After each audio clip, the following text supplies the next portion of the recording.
Zoto Kuba 20 kilovatlik avtomat motor. Foydali maslahat beramiz.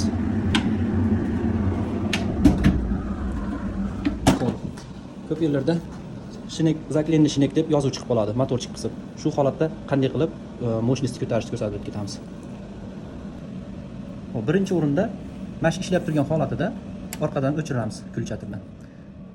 O'chgandan keyin knopkani bosib turiladi, yana orqani yoqiladi. Bir marta signal berguncha. Signal berdi, ekran yondi. Xo'p, yongandan keyin mana ozgina burasalaring o'zi mana chiqib keladi. Ezilmaydi, buraladi xolos. Xo'p, ruchnoy rejim injiniy настройкаga kiriladi. Injiniy настройкаdan mana yerda reverse shinek bor mana. Reverse shinek shunga kiriladi. Shunga kirgandan keyin yana bir dona buralsa, mana mощность chiqib keladi. O'zi zavodskiy holatida, hop, mощность chiqib keladi. Mana eziladi shunga. Ezilgandan keyin zavodskiy holati shunday bo'ladi. Mana 1600, 2000, 1200 holatida bo'ladi. Shu narsani ko'tarib qo'yish kerak bo'ladi. Shu narsani zaklenishini bo'lib qolgan payt mana shuni ko'tarib qo'yish kerak. Biz hozir 2900 ga ko'targanmiz. Mana shunday qilib turib, keyin nazar tezib chiqib ketiladi.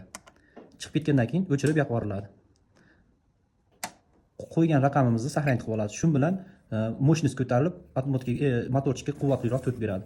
Uncha-muncha qalin ko'mirni ham, yirik ko'mirni ham sindiradi. Shunday qilib nastroyka qilsa bo'ladi. Xo'p, keyin yana bitta narsa, bu mana o'zi zavodskiy o'zini motorchiga bu yerda yangi motor olib kelishgan. Bir sabablar bo'lib turib, ana shu mощность tushib ketgandan keyin admotkaga tok o'tib ketib, yonib ketgan. Yoki mощностьni o'ta baland ko'tarib olsa ham admotka yonib ketadi. Mana bu motorni ham olib kelishgan. Reduktorlari bilan komplekt qilib olib kelishgan. Biz o'zini zavodskiy motorini, admotkalarini o'ratib, chiroyli qilib mana o'zini qo'yib berdik. Xudo xolasa bu ham zo'r ish bo'ladi yana. Boshqa motorga hojat yo'q. Admotka qilib yana o'rnatsa bo'ladi. Prosta mощностьni baland qilib olsa ham tok o'tib ketib, yonib ketadi motor. Past qilib olsa ham yonib ketishi mumkin. Miyasi orqa revers bergandan keyin o'ziga bo'ysunmay qoladi. Mощность past bo'lib ketsa ham, baland bo'lib ketsa ham. Shuning uchun me'yorida qo'yiladi buni mощностьni. Zaklenni shinek degandan keyin 100 ga ko'tariladi. Ozgina ko'tarib, to bo'lmaguncha nastroyka qilib olish kerak. Shuna qilib bitta funksiyasini sizlar bilan bo'lishdik.